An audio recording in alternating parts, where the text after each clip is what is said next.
All right. It says we're live. A little extra noise tonight because the air conditioner's running. If you don't like that, you are more than welcome. Took the little X in the corner.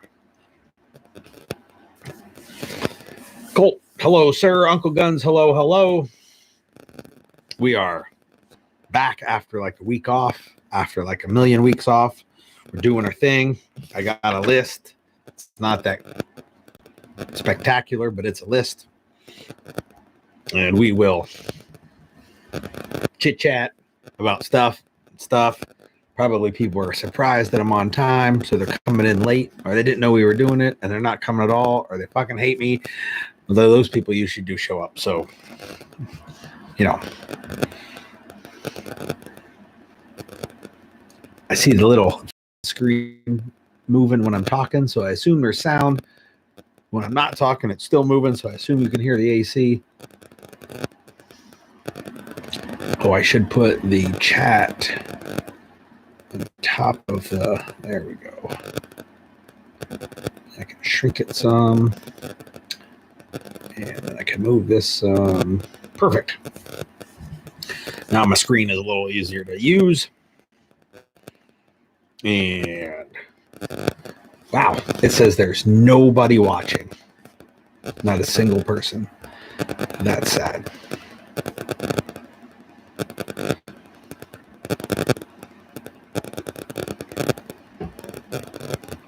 All right. So I think on the last live chat, I mentioned I was going to do a video review of a new Midwest Industries rail. And I haven't done it yet. Mostly because I ordered an extra upper from someone. I don't remember. It was affordable. And it's going to be a dedicated UTM upper. So it's going to get that rail. So I haven't put the rail on an upper yet because I'm waiting on the upper to get here. But I found one that did not have a bolt carrier, and it had like a super cheap looking rail on it so that I could take it off and throw it away. So there will be a video on the Midwest Industries Night Fighter rail. It just won't happen until I get the upper from, is it Primary Arms or Palmetto or someone, I guess. Regardless, I got an affordable upper. So the video is coming. It's just not coming right now. I'm also going to do a video on their Galil rail. So got a rifle to put that on, and we'll chit-chat about that as well. Also, waiting on parts and stuff. Adam, hello. John, hello. Good to see you guys. So that is the update on, if you're waiting on the rail video, it's coming. It's just not here yet as I'm waiting on stuff. Tonight's video or live chat is brought to you by Rock God Brewing Company. They do now have hats, mesh and stuff, snapback. Just picked it up Sunday, so they have hats. And if you're interested in hats, they also have, surprisingly enough, some Imperium finished. So they take the beer that's been aging in the rum barrels, and now they're putting it in kegs and carbonating it as they put it in. I guess that's part of the process. So the very first finished samples are done, and I got to try it as it will be served. Cold, carbonated, and finished. And I tried it Sunday, and it was amazing. My buddy Mike Fiore, he'll probably text me in the middle of the live chat because that's what he does. He told those guys, he was down there with us and he got to try it too, that it's the best beer he's ever drank. So it's good. And for those of you that are wondering, the bottling was scheduled to be, I thought it was the 18th of this month. It turns out it was the 8th of next month. And I'm going to be in Montana. So it got pushed back till I'm going to be there for like 10 days. So we're going to bottle it on the 22nd. You can expect the release to be like not too long after the 22nd, which is a Sunday. So, maybe the following week will be the release. So if you'd like to buy a bottle, you will have the opportunity then. If you'd like to reserve a number, you know the deal. There's a web link. I actually copied it before the live stream so that I didn't have to wait for Crystal to get here to post it for me. So I will share the link. That is the link to spend $1 and reserve your bottle number. There's like 15 or so bottles or numbers already gone. That's your way of getting to pick the number if the number is available. Oh, she's here. She could have shared the link, but I got it. So yeah, if you want to reserve a bottle, a particular number, do the thing, pay the buck. There's a couple charitable numbers in there, 43, 99, 58, I believe, or that are $5. But the $5 is going to, $4 and whatever after Square takes theirs. It's just going straight to the charity. So those are available if you're interested. I think Colt got a fucking 6-pack of them. You're still required to buy the bottle after you reserve the number. But that is there waiting for you to get the number that you want. And yes, 69's a long gone. While you're over there, that's in like the garage sale section of the website. If you thought about ordering some smokes, not going to happen. All gone. I am out of the V2 Patriot smokes. However, I'm getting restocked in late August. So Yan is doing like a road trip and restocking some of his dealers. And he rerouted the way he was going to make his trip. So he's going to come through Pennsylvania at the end of the month instead of the beginning of the month. So because I'm not going to be here at the beginning of the month. Montana, that part we talked about. So I will have more smokes in August. The end of August, I will be restocked. My pen. Somebody gave me this cheap ass pen. You can see it on there very well. It says like Tremis Dynamics on it. Apparently it doesn't work very well. Oh well. Oh, we're up to 5. Holy shit. Actually, I guess when you stop doing these very often, people stop paying attention to whether or not you're doing them. I got a cool product yesterday or the day before, or Saturday in the mail. And thought I would share it with you guys today. So I have my Cry Precision nightcap here, but in the battery pouch in the back, I have the Nod Pod version 4. Set this out of the way. So this guy, it's pretty fucking awesome. Now I don't know. I'm not even sure what the version 1 looked like. I have a version 2, which is this guy right here. Version 3, I saw a photograph of, and it looks similar to the version 4, but not quite as feature filled.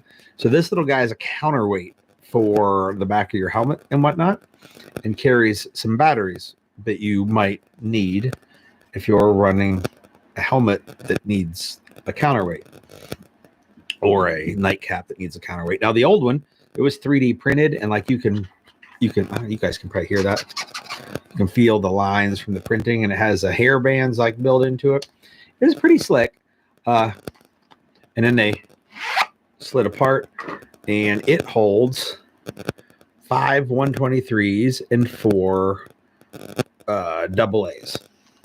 Now, with good reason. The 123s for your flashlight, 5's an odd number because most lights are 2-cell, and 5 of them wouldn't be that useful. And the 4 AA's, which is kind of cool, but the problem is like night vision gets, my PVS 14 gets like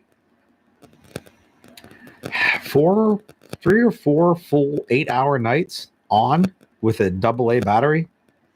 And even like this is the one that came with it, a fucking Panasonic.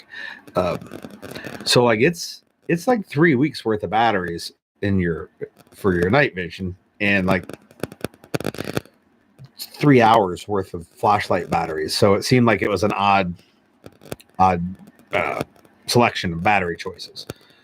But at any rate, the version 4, it might be 3D printed, but like it says it has carbon fiber reinforcement, and it kind of looks like it's printed. I don't know if the camera will even fucking focus on it because it looks printed on the bottom, but it's a much more even texture. But this guy is a little different. So it's got like these 2 big things on the side, and then this center section. And if you loosen one of these, this part, I guess you gotta loosen both of them to get it to, I guess so. I thought it was just one.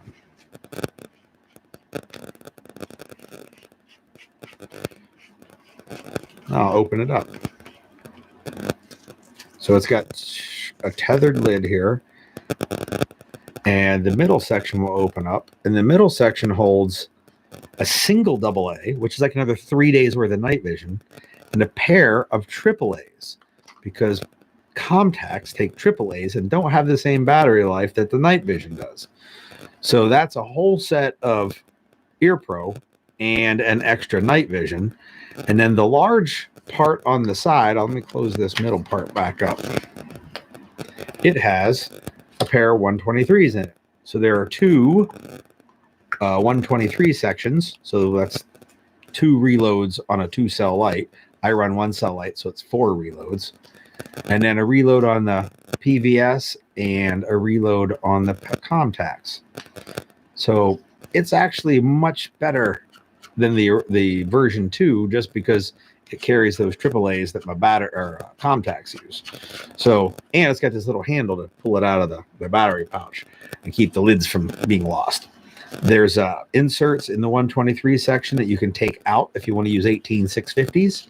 So you can put one of those in each one, and they're a little wider, so the insert comes off.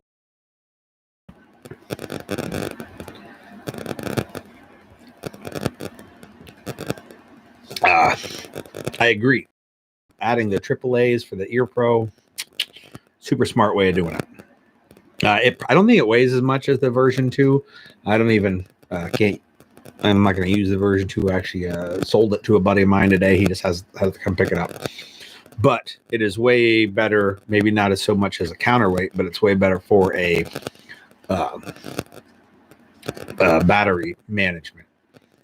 Now, if we take an N battery, like the Aimpoint size battery from like the Comp series, that'd be awesome, because that's what my Steiner laser uses, is an N, but I can keep that somewhere else. But yeah, that was the cool thing I got. The Nod Pod version 4. I think they still sell the version 2. The website's nodpod.us. Or at least that's what's engraved in the bottom of it.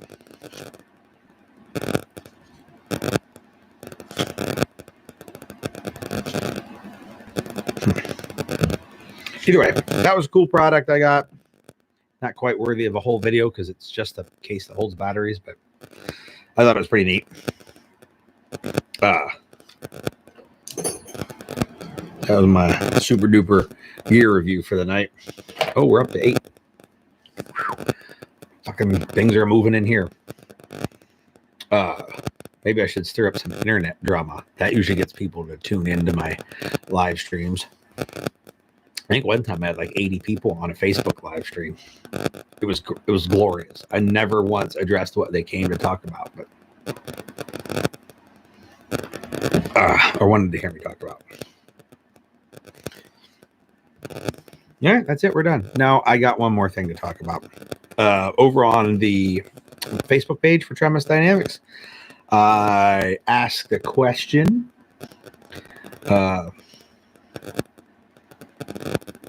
It is not. The T-shirt is a ammo supply warehouse. I think he had some for sale on black, and he got a few made in this weird ass fucking green and blue tan camo, just to see if he liked the pattern.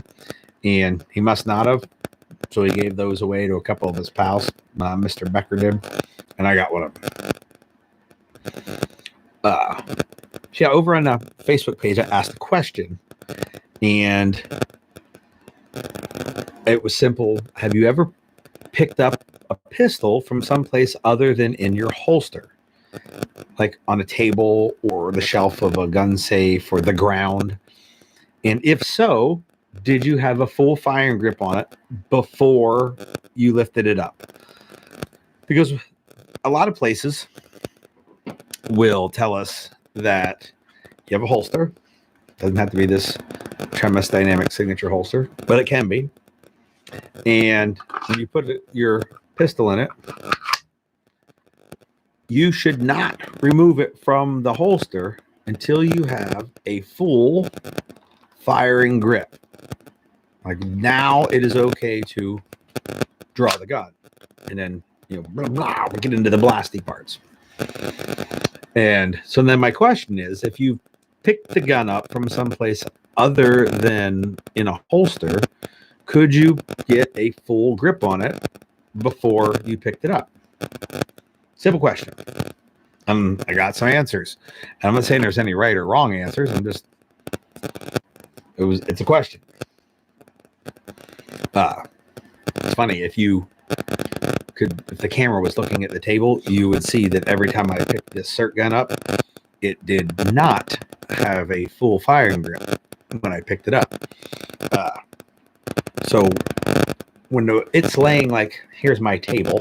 This is The Reluctant Partisan by John Mosby, like $1,000 book. Maybe not $1,000, but it's not cheap.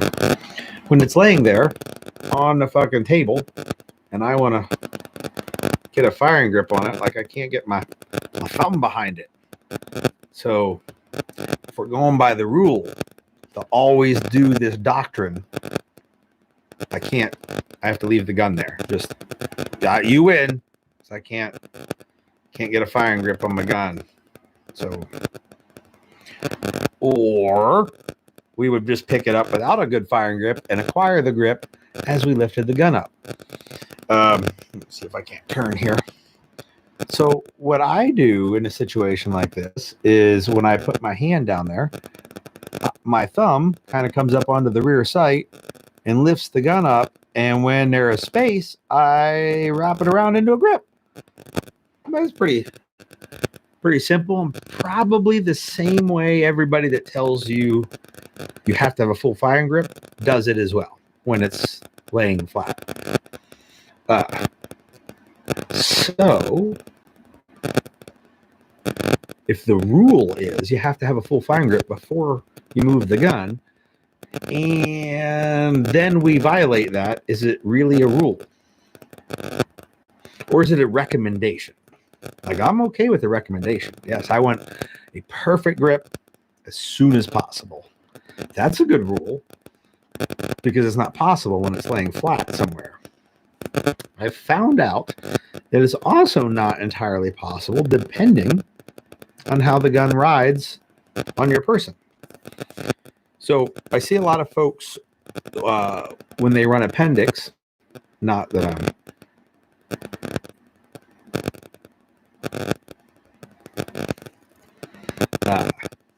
when they carry appendix, they use things on the back of the holster. So, this isn't an appendix holster, but you get the idea. So if the gun was like so, they use things on the back, which, like Filster, it's molded in, and other ones like stick things on there to rotate the butt of the gun towards the body. And when that happens, it holds it really tight against the person, especially if the person's like me And where the grip is, they've got extra body. So we've got some, McChunk parts of the fat ass belly pushing against the grip of the gun. And now we're going to stick a hand in there. So like if you picture the gun's tight, if this was my belly, there's no room for the thumb to go behind it because I'm actively tilting the gun into my belly with my holster. What the fuck? How do they draw it? Well, they draw it just like we pick it off a table. They reach down and put their fingers on it and their thumbs almost over the top. And as they draw it out of the holster, they slip the thumb around the back. I'm like, oh, I don't see a problem with that. A lot of folks reholster that way so that they're not just jabbing their thumbnail into their fucking belly meat. I don't have a problem with that either. And when we reholster, it's just the opposite of drawing the gun. Or drawing the gun is reholstering in reverse. Like, so if we're putting the gun up away with our thumb over the back of the slide, which some people used to do with like double action, single action guns, so they knew if the trigger was being pressed, or the little doober I think that Adam has that lets you know the whatever the hell that thing's called. I'm sure in a moment he's going to type it in there. What I found was with my signature holster and my love handles, just drawing from 4 o'clock, the gun is pressed so tight into my fat roll that I can't get my thumb behind it when it's in the holster. So for a year or more, I've been drawing the gun, hand comes on, thumb over the top, like I cover the rear sight with my thumb and draw the gun. And as the gun moves away from my fucking belly and gives me some space, I slide it around to the other side. And now I got the thumb where I want it, wherever it is, over on the left. Up on your fucking 1911 thumb safety or in the little groove that the Glock has way too low, wherever you're putting it. So,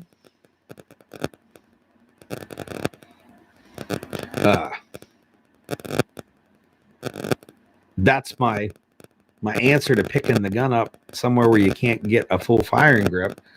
And then I'm going to just wonder if we can do that when it's on a table. Why? And some people were forced to do it based off of the way the gun's riding on their body. Why is there a rule that you have to have a full firing grip before you draw your gun? Now, I'm not saying you should have a shitty grip, but I'm also against hard and fast rules. I don't like dogma and doctrine and the whole it always has to be done one way all the time, because if not, you'll get killed in the streets or whatever the thing is. So, striker control device, that's what Adam says the thing's called. Don't have one. I had seen that a couple weeks ago when he mentioned it, and I remember thinking, oh fuck, my thumb's there already, because that's how I've been drawing a gun for a long time. And then it got me thinking about the folks that tell me you're going to get killed in the streets if you don't got the grip while it's still in the holster, boy. Well, it's either that or leave it in the holster. So that was my point of my question, and I thought I'd go ahead and reference it here on the live stream. 5 of you that are watching, or you got my take on the dogma that is always do it the one way, because the way that I'm teaching is the only way that there is, and I don't necessarily agree with all that.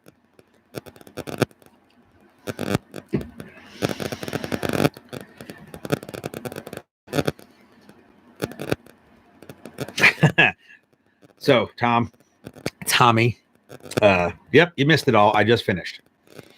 Basically, I'll give you the quick rundown though, because I like you. What I was saying was, when the gun is incapable of having both sides accessed, we will pick the gun up in some other manner. So the way I do it is like thumb over the top, lift it, and then drop it into place. And it's how I've been drawing my gun out of my holster, because my holster holds the gun so tight against my body, there is no space between me and the gun to get my thumb.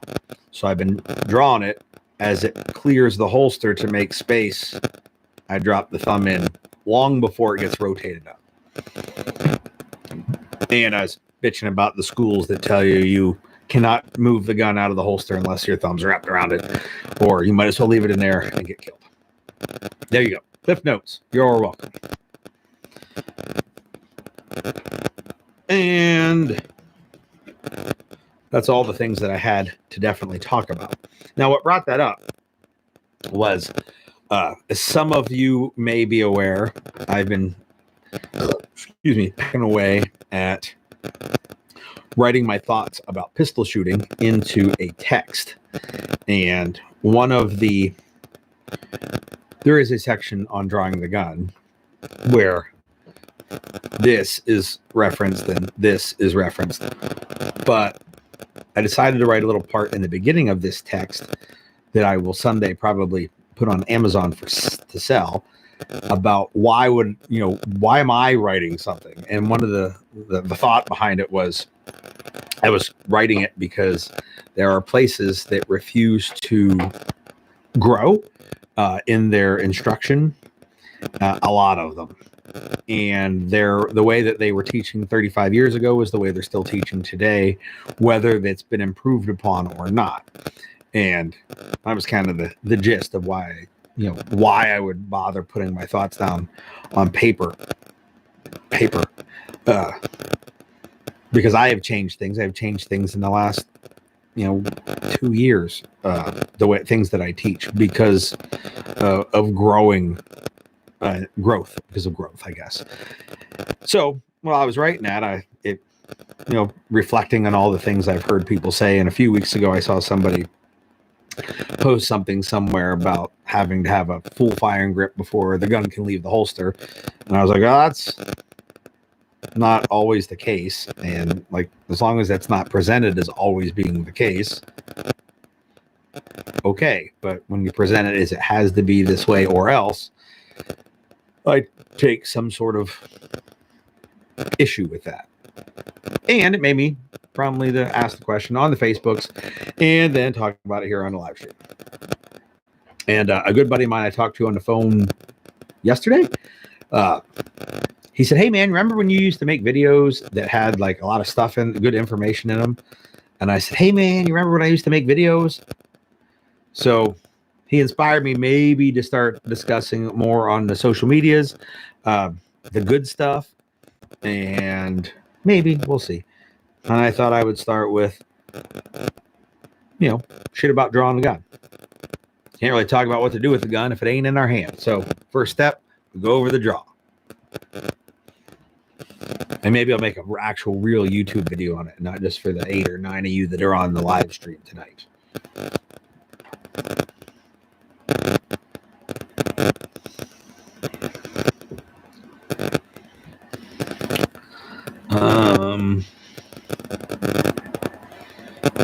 So we got a user by the name of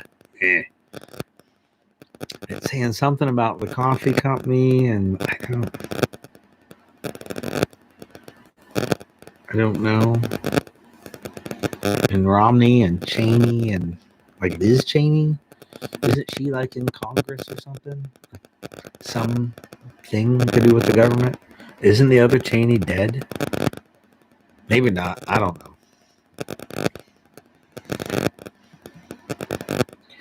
Let's see. I'm going to on my left hand. By the holster. Well, so in Adam, I finally read your large post up there where he was saying he tries to, with this hand, pick it up in the holster and then grab it if it's in a holster. Yes, that's how I would do it as well. I don't know. Are you guys getting loud cracking static? Because it might be on my end. I don't know.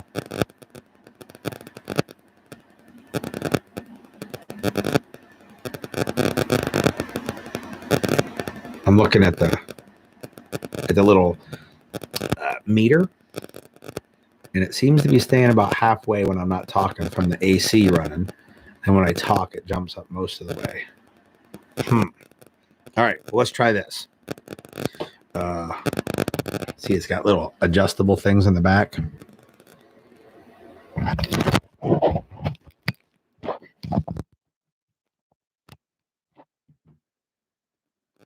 So, did the cracking go away?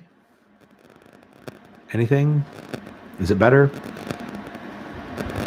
I'll wait for you guys to tell me. The meter looks about the same. Okay, there we go. I randomly flipped some switches, and we're in. So I can't check my audio because the computer I have no speakers connected to it in this room. It's my old desktop. So I don't have a way of checking. Oh, you know what? We could I could try this and just unplug the mic.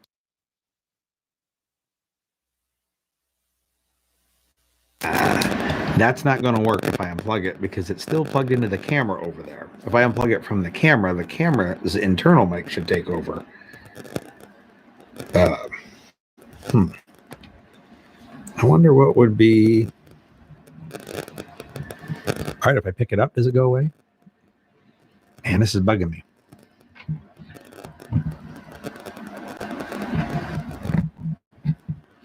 I wish I could fix it.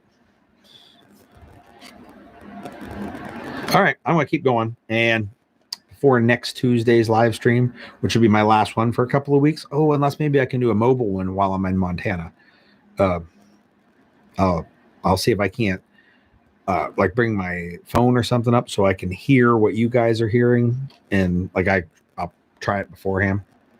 Oh, well, all right. We'll rock on. But I'll see if I can't dig up any issues that might have been happening. Weird that picking it up fixes it because it's literally on a plastic tripod on a plastic table. So you wouldn't think there'd be like a grounding issue. All right. Oh, we're going to keep it right there. I'm not going to touch shit.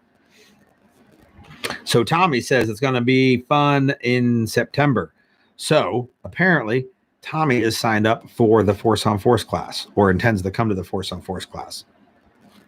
So that's the only thing I'm doing in September, I think. And he might be because I don't have the spreadsheet in front of me with the people signed up. But if he is, it's going to be good. Some of you may have seen my Instagram post the other day where we have more Force on Force shit coming. So I have a big few $1,000 order from UTM coming. I have some UTM stuff here already. Oh, is that in September? And it's, yes, it is. That is in September. I was thinking that was in October. Never mind. I will see you there in September. And yes, it will be good. But back to the other shit in September, Force on Force stuff. Is that September? Yeah, that's in September. Here in PA. So for that Force on Force class for gunfight diagnostics, we run airsoft because we run so many, the round count's so high. And so we doubled the number of airsoft guns we have. So we have more backups in case any go down because I don't know fuck all about fixing them. I'm just, if they break them, buying a new one. But we doubled those, number of magazines, fill stations, all that stuff.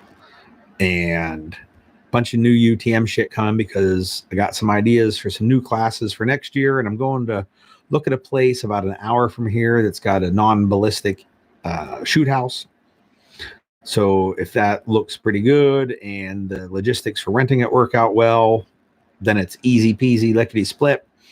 We'll schedule some shit for next year, Force on Force, using UTMs instead of airsoft, but we'll still keep the diagnostics class with the airsoft stuff so we can keep the round counts really high.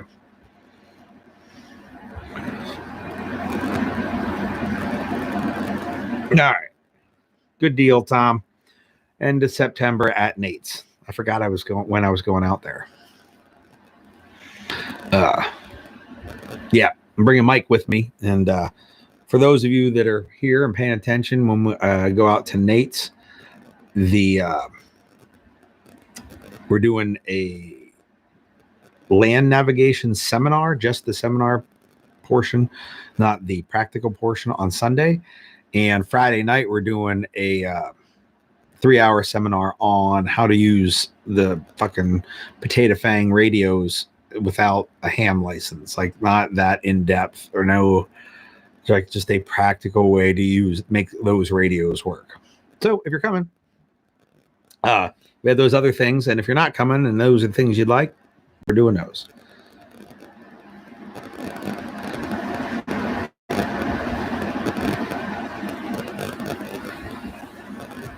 Oh, they're totally not going to make 300 blackout ammo. They're not going to do it. And really, though, why not just like at the cost of them fabricating a new caliber, you could just buy another upper. Like literally, I just spent like $260 on a dedicated UTM upper. So, you know, if you have a gun that you like, just buy a second upper for it, and it's 5.56 and run 5.56. You know, because you guys spent like $300 on the UTM bolt carrier anyway. So I spent like $260 or something like that on an upper with no bolt carrier, and there you go. Like that's a $500 UTM dedicated upper. And you can still throw it on your lower that has your fancy schmancy drop-in trigger, or, you know, whatever, or it's full auto or SBR or whatever, you know, floateth your boateth. Hello, Mike. I was just talking about you, mentioning that we're going out to Nate's in September. I got a message. I figured it was from you. Oh, look, it was middle of the live stream. Message from Mike. Yeah, I cannot. I will get you a link to the upper that I just bought, Tom. I'll just send it your way. Here's the thing. Some of you may not be aware.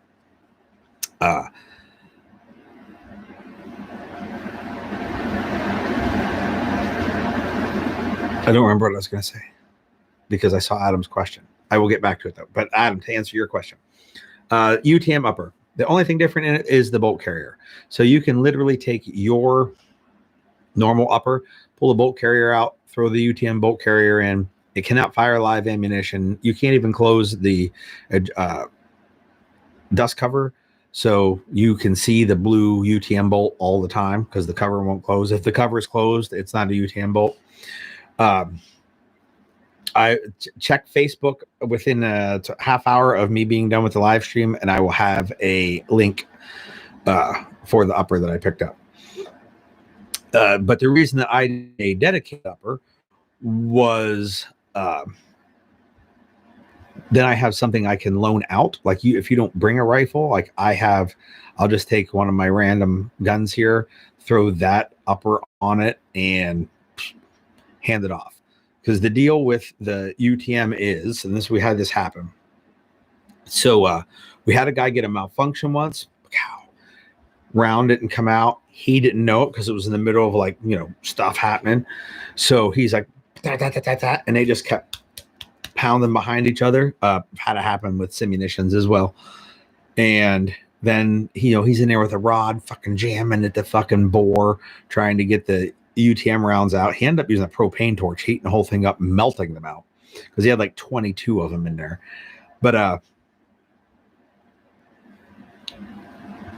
my thought was, if I'm handing it to somebody else, I don't want them taking, like if I hand them my SBR, which whether there's any legalities of that or not, I don't want them beating up my shit and treating it like dog crap. So I was like, I'll just get a beater upper and I'll just leave it as a UTM gun all the time. And I have one that I can hand to students. I got more bolt kits coming to swap out. But if somebody wants to do a class and doesn't even own an AR, like, you know, what if they're just an AK guy and there are no AK kits for UTM? You can send a gun in and get a conversion, but then it's permanently a UTM gun, and I don't want to do that. But so then my idea with getting that upper was I have a loaner, and like I got a lower back here that has my cannon on it. So maybe I just take the cannon off and make that the loaner whole gun for UTM stuff. But yeah, I'll shoot you guys a link to the affordable one that I picked up that does not have a bolt carrier in it. And it's got some cheesy rail I don't remember what rail is on it, but it's nothing fancy. But it's also, I'm going to use it to loan out for UTM. But that on mine, I'm going to swap it out for this Midwest Industries Night Fighter rail because I need a gun to put it on. All my rifles already have Midwest rails, and the rifle I'd most likely be interested in putting the laser optimized rifle or rail on is a 10.5-inch barrel, and this is a 13.5-inch rail. So they're not going to work well together. So I'll put it on the airsoft one, or not airsoft, the UTM upper.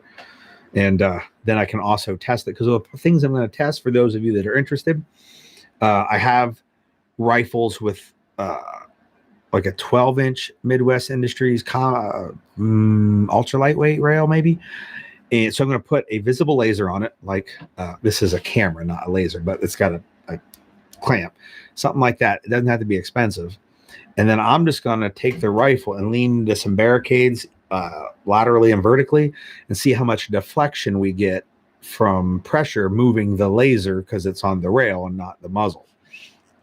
And I should get one of those laser bore sighters. So I have 2 lasers, and as I lean, we'll see them move. That's how we're going to do it. So I'm going to do it on a regular Midwest rail, the Night Fighter rail, and I have a rifle downstairs with a Geisley rail on it, and we're going to see how good the Night Fighter rail is at resisting movement with pressure on it, because that is the whole idea behind it. The way the structural shape of the rail itself is meant to make it more stiff. The back end where it connects to the gun is beefed up, and even the barrel nut. So like this is the normal Midwest barrel nut, and this is the one on the Night Fighter rail. So it extends into the rail much further, like by a fair amount. See if we can't see that with the white background.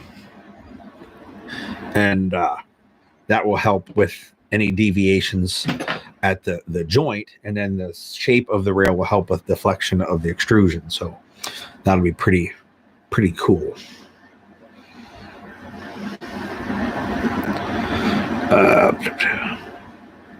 Latest on the can launcher. So I have one. It's downstairs in my office, and it works. I just don't have any smokes.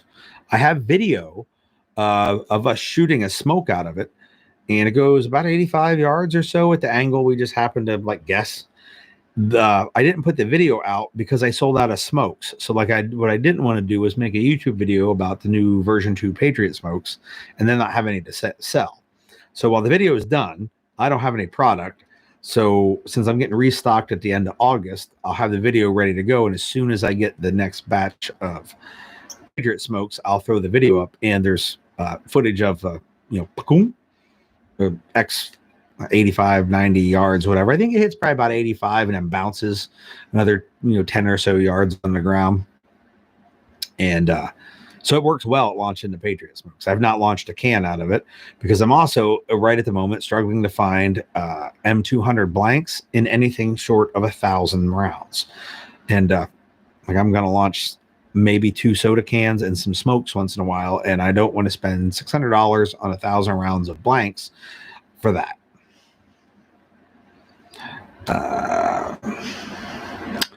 Silencer capable. So it will not go around a silencer. They do have a rail for that. I don't have one anymore. I did, but they make more rails than I own rifles. So I had to, when I upgrade, I move the other ones on to folks.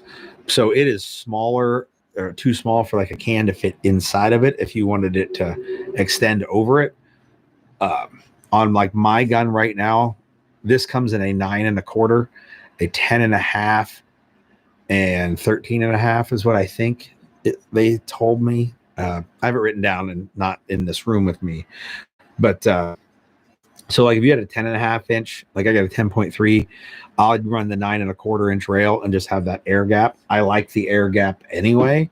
I had a rail that went over top of my can, it looked awesome. It also got really fucking hot and really quick. So having that air gap between the end of the rail and the beginning of the can went from 20 rounds until my rail was warmer than I wanted it to be to 100 rounds before I could feel heat on my hand. So, because having the can on there, everything gets hotter. But like I go magazines worth, and I can still hold the rail. When the rail went over the can, in one magazine, I was already like starting to work my way down the foregrip. Because I think I was running like a Magpul. What is it, the MVG, RVG, whatever their plastic vertical foregrip was. And I'd end up like almost holding it on the bottom because everything was getting so hot. So I ditched the idea of wrapping around it.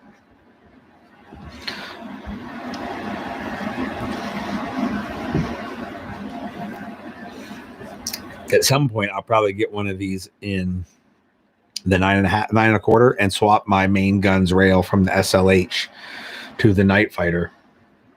And when I do, it'll have a can on it too. I don't see any reason why it wouldn't. It just won't go over it. If that answers your question. Hopefully it answers your question. All right. I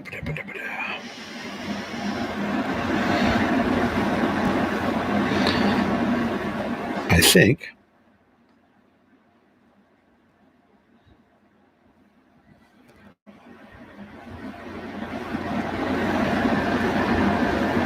take it easy, Tommy.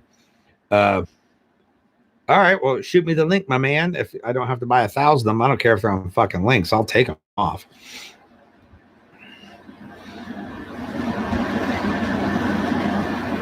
Face it, when I fill one magazine up, it'll probably last me for a long time.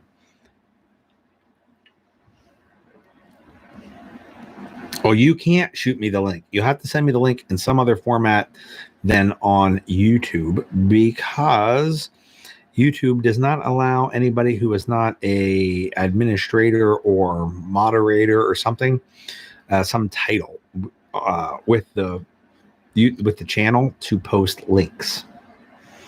So it needs to come via some manner not on the YouTube. As it stands now, I can post links. Crystal Fox can post links, and because she's like the world-renowned social media gal. And Mike Fiore can post links because he's like my right-hand man, or I'm his right-hand man. Like somebody's got a right-hand man, and somebody is the right-hand man, and we fill those roles.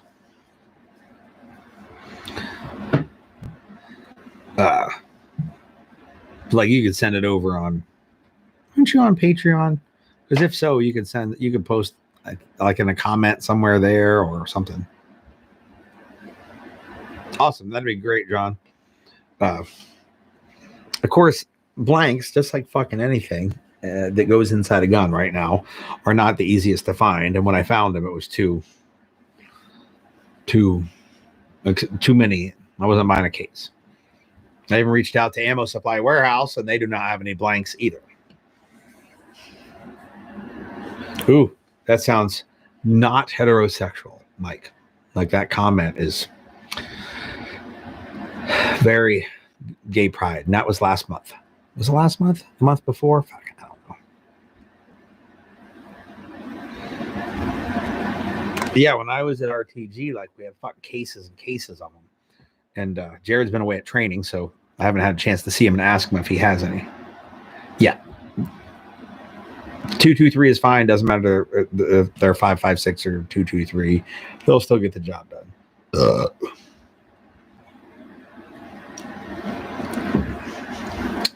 Yep, John, he did. He totally went full Navy. All right. So I hit everything I wanted to hit. We talked about drawing the gun in the thumb. Take this mag and put it back in here. So if you get a cert pistol, they come with a training mag or a weighted mag. So it weighs like as much as a full magazine would. And I bought an extra. But don't fit super tight. Rattling, and it was driving me my OCD was kicking in, and I just had to not have it in there. But it's a pretty neat little doober, in case you were thinking about getting one. It's got like 2 lasers, like a take-up laser, so that if you touch the trigger early, you see that laser kick on, and then when it goes kapow laser, and so like if I press the trigger, you guys can see it light up red, and it lit up red on the wall over there. I'm not shooting the laser into my camera because I don't know what it'll do to it. And it's got some adjustments to make the trigger pull heavier, lighter, and shit like that. It's pretty neat. And I put big dots on it, of course. It serves a purpose, not the prime inert gun that I'm going to use for stuff, but there's things that I do with it. And when I finish writing that book we were talking about, it'll talk about how to use it, how I use it in that book. There's me pitching the sale of a book that I haven't even fucking finished writing yet. I should get to work on that.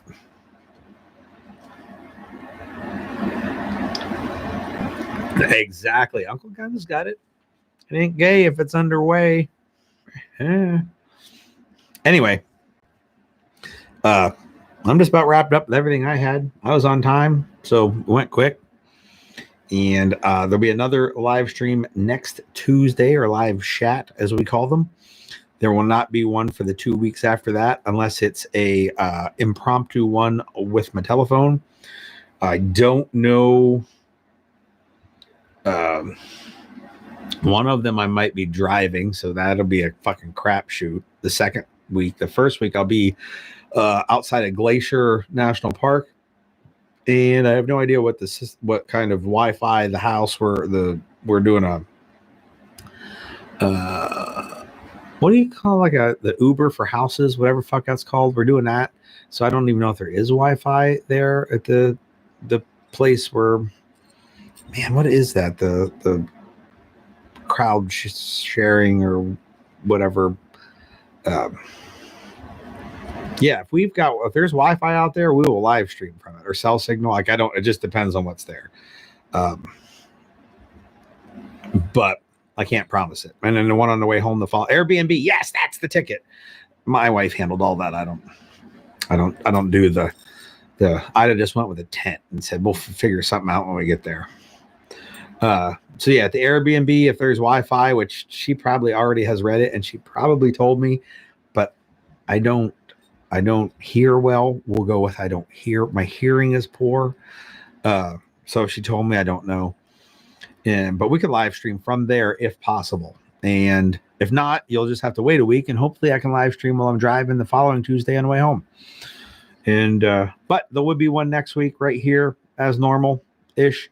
And until then, I will wish you all the best. I will go downstairs and get you all a link for the upper that I found that was a good deal for if you want to dedicate one to a UTM upper.